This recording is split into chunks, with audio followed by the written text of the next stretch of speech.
go to bed on Sunday night, are you excited for what's coming Monday morning, or are you dreading it?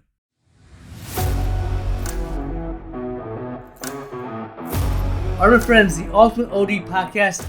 This episode is a must listen to. We are going to make your staff, sales machines. You're not even going to know you're selling. We have a little bit of office talk.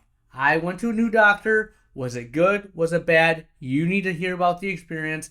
Closing thought of the episode. It's going to be okay. This is the Ultimate OD Podcast. Here we go.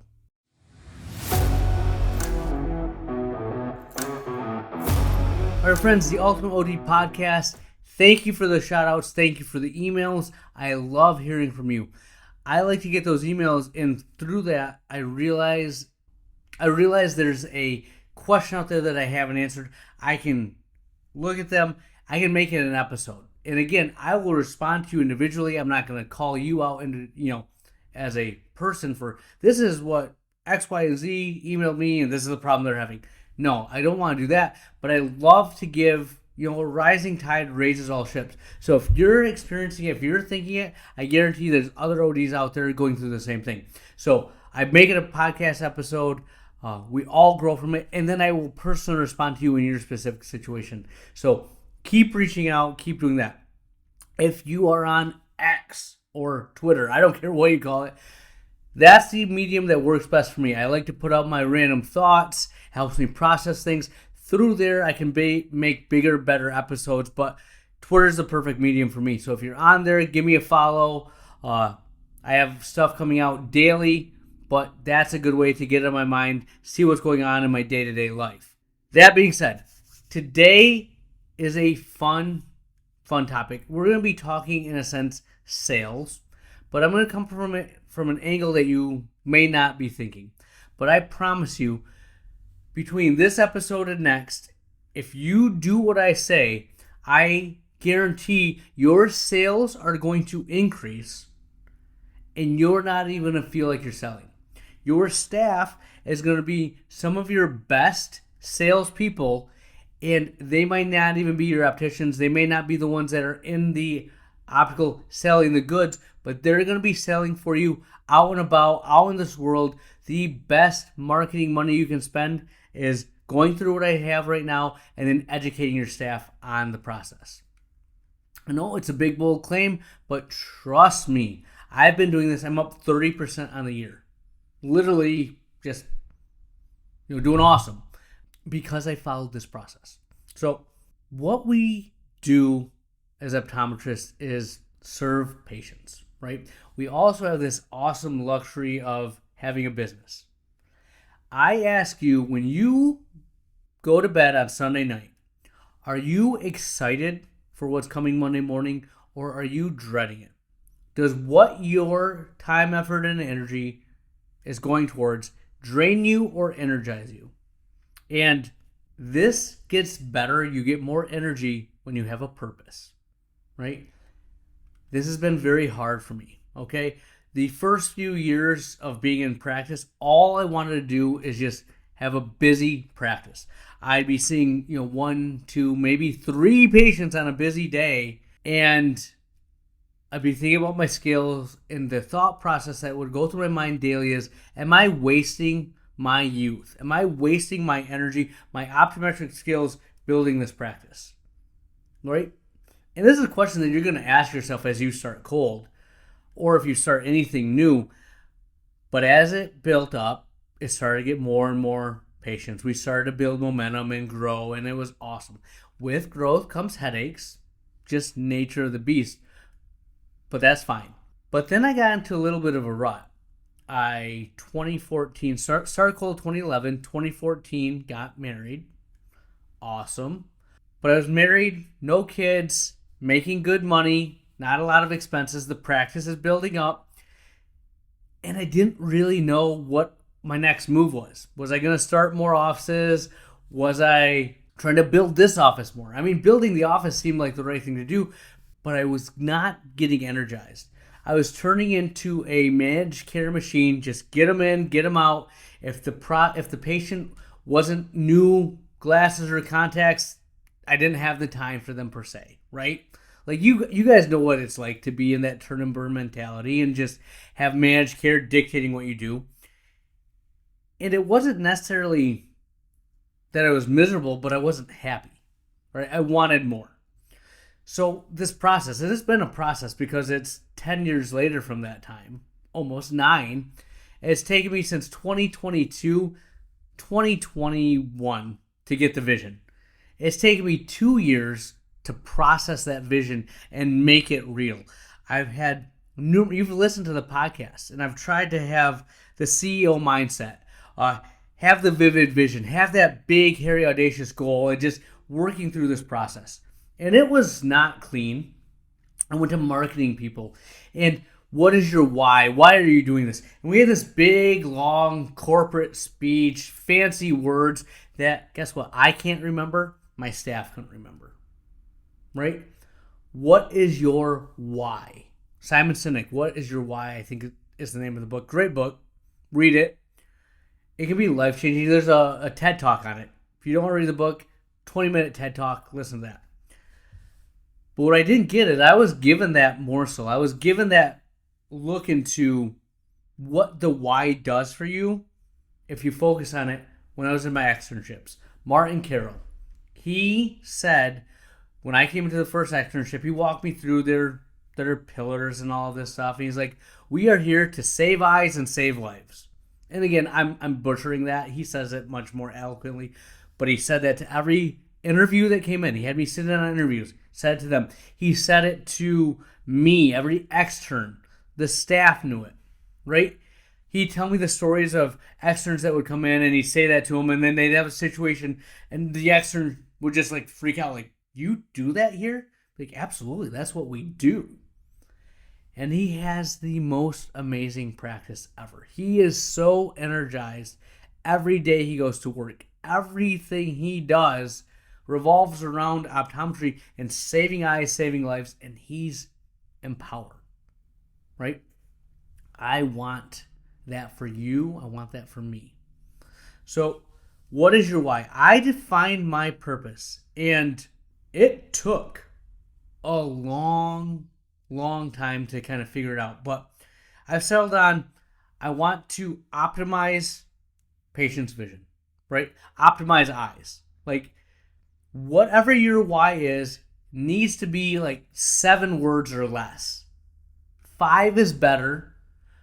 And it has to be simple and memorable, repeatable. Something that just rolls off your tongue. Optimize eyes, optimize vision. I say optimize vision more. Optimize eyes I like because it rhymed, whatever. But Mike Michalowicz talks about this, I think, in The Pumpkin Plan. I've read a ton of his books. Read his books, they're great. But he's like, I'm here to extinguish entrepreneurial poverty. And that's his mission. That's his why. But eliminate entrepreneurial poverty, right? It's his thing. It's his driving force. I'm here to optimize vision, right? And that's what my staff knows. They can remember that.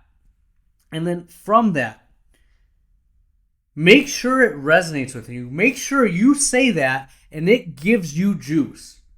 I don't care what your vision is, but it has to mean something to you, because if it doesn't mean something to you authentically, you cannot get your staff to jump on board. And even if you do, if you're that good of a salesman, you'll wear out. And in the long game of private practice, you will lose. You will be miserable, or you'll just be flat and be looking for other ways to spend your time. So find something that resonates, simple, repeatable, 7 words or less. 5 is better. What is your why? All right, define that. Now, within this why, I'm taking this from another book that I read. I believe it's Traction, might have been Rocket Fuel. Same authors, right? Same concept. But you get your why. I'm here to optimize vision. And what are 3 things that you do that are unique to that? Mine, dry eye. We are a dry eye office, all right? Myopia management, believe it or not, we do more myopia management than everyone else around. I didn't realize this until I started getting referrals for it.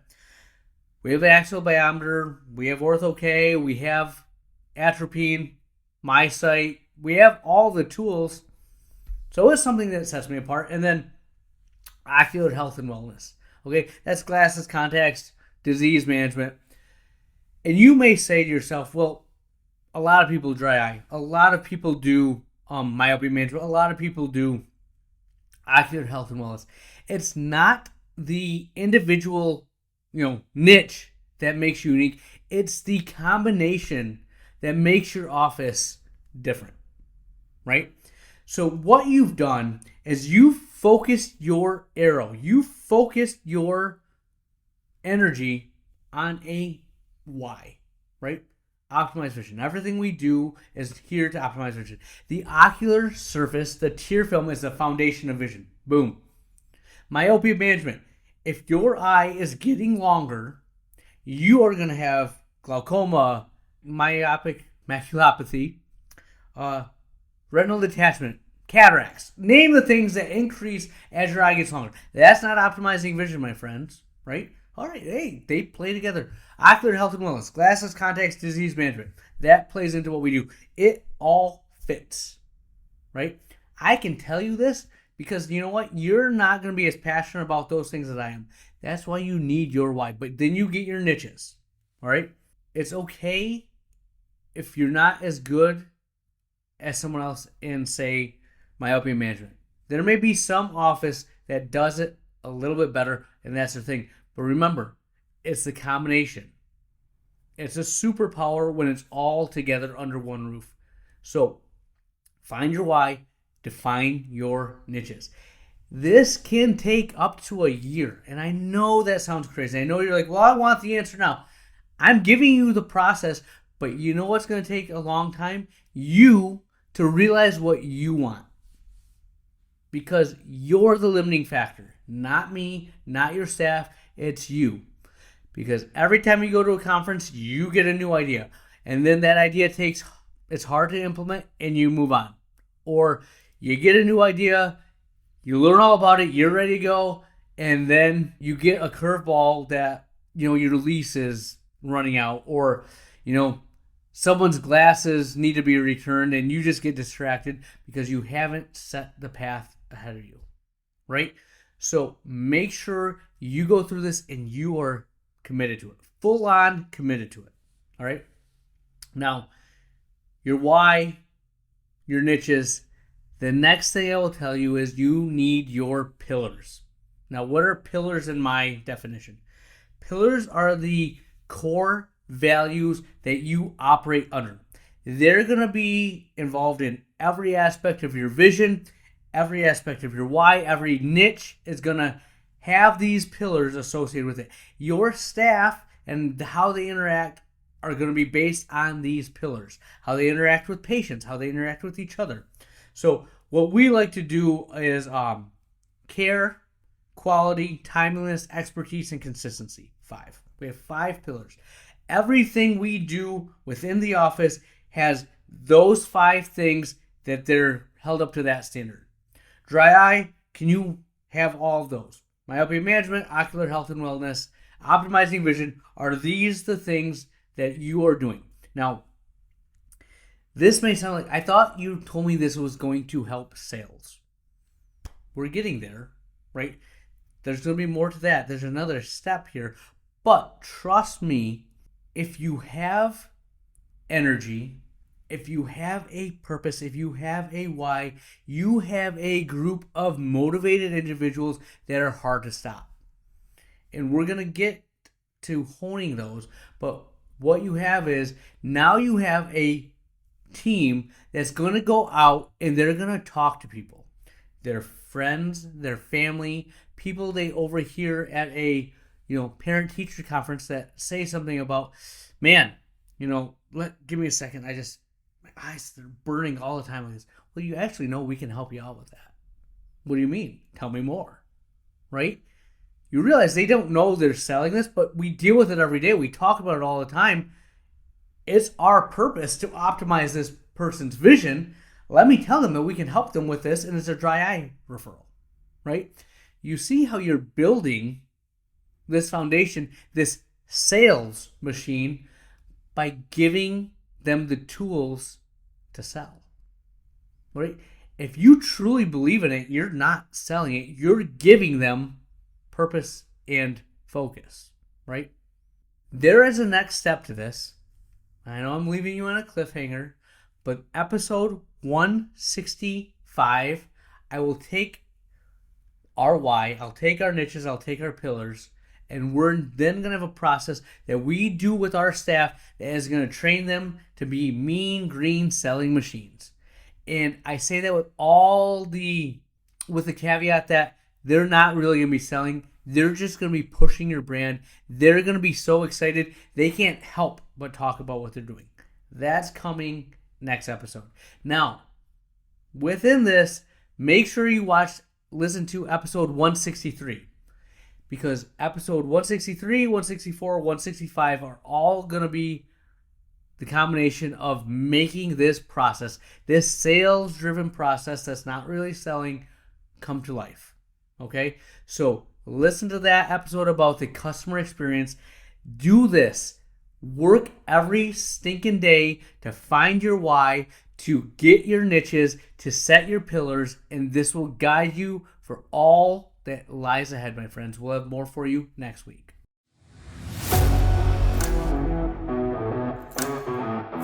Well, my friends, a little office talk.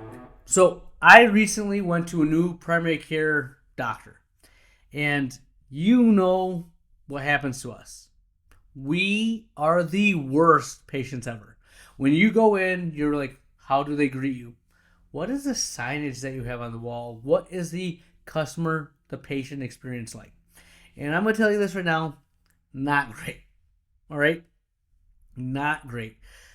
All paper, no text messages. Like, I didn't realize it. Like, getting a phone call and having to listen to a voicemail is just made me think of the office as being more of a dated office. Good thing we send out text messages. Good thing we send out emails. Phone calls. That's so like 1990s. Who does that, right? So phone calls. They had me fill out their paper forms, and I'm literally filling this out. I'm literally filling out stuff for a paper chart. Cool, I guess. Like, what am I walking into? I walk into the waiting room, and I'm not gonna lie to you. It was a bunch of like just almost like random furniture that you buy for your living room in a circle, a kumbaya circle that you sit in, and it's a little dark, a little dingy. The old carpet, the sliding glass thing that the receptionist will open up. Hey, what are you here for? All right, good. Gives me a paper, shut that real quick, and get out of like communications. And I'm like, all right, I understand. This is how they operate. It's local. Let's give them more. And then I'm looking at the signage. Is co-pays are due at time of service. We do not take this insurance. If you have this, you have just a bunch of negative messaging. Now, you and I both know that one or two patients have had this come up, and now you have a sign that you've made and you've put it out there. But what environment, what feeling are you creating for that patient? What experience are they getting? They do the workup. They sit me down, and I'm in there. I'm like, all right, whatever. And then the nurse practitioner, it's not a doctor, it's a nurse practitioner, comes in, sees me, and I absolutely love him. He's amazing. Honestly, I went to a dentist. I'll tell you that experience. They were more state-of-the-art, cutting edge.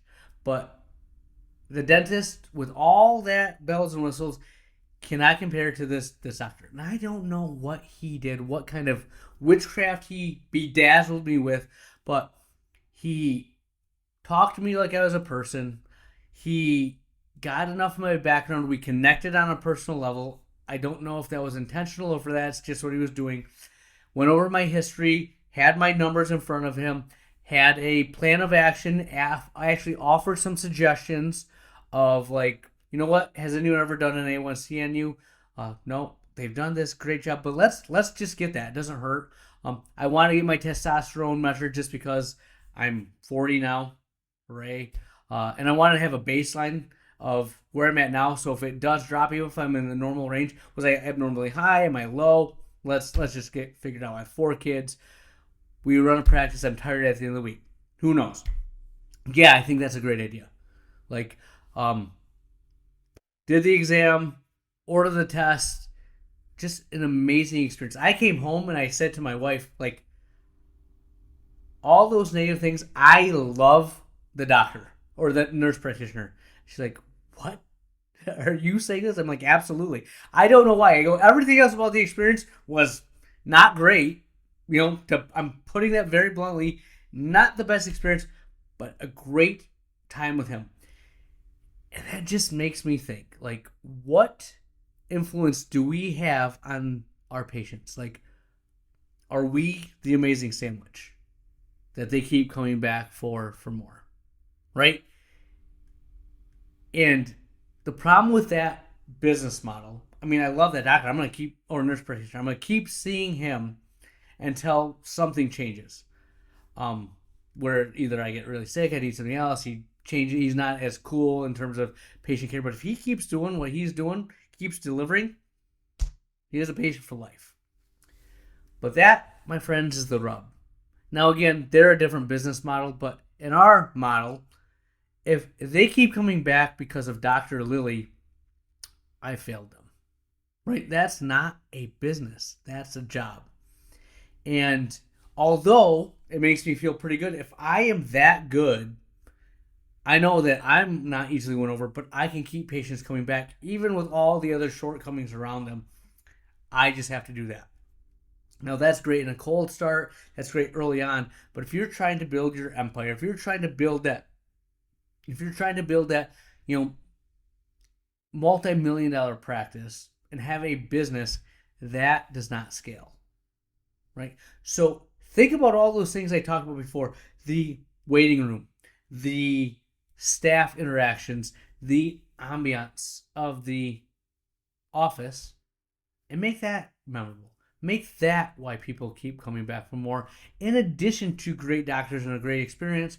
But that makes the doctor's job less difficult when everything else around them is enticing and bringing in the patient. So, just my personal experience, I want to share that with you, and it can be directly applied to what we do. So, let me know what you're going to change in your office to give a better patient experience. I'll have more for you next week.